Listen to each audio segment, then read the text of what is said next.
Hey, what's going on? It's Bobby K. I'm a professional landscape designer and installer, and this channel is dedicated to you. On this channel, we give out a lot of tips and tricks from beginner to expert level. I'll take you on some projects where we show the before, during, and after based on designs that I create.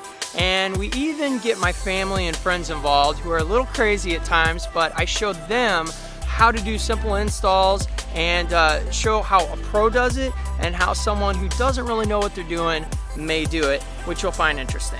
If you're new to this channel, consider subscribing and hit the alarm bell so you don't miss a thing. Anytime we come out with new tips and tricks, you're alert. Also, make sure that you click on the links below. All the tools and all the things that we talk about are down in those links. I've got a free downloadable ebook, which is great. It's about 40 pages. It can help you plan your project from start to finish and give you some ammunition when it's time to hire a contractor on what you should be looking for.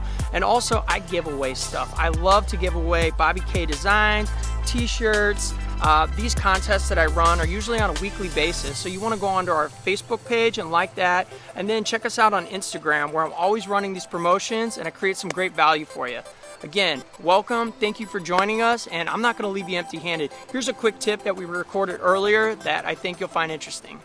Alright, so I don't want you to leave empty-handed, so here's a quick little montage that's going to show you how to put in a really cool focal point that doesn't have the weight behind it. So I show you how to take some crushed plastic, fill that up, put a little bit of soil in, then put your plants in. It's just a little thing that you can do, and that way when winter comes you don't have to lift a really heavy planter that weighs, a couple 100 pounds. Welcome to my channel. I'm glad to have you here, and I can't wait to teach you some stuff.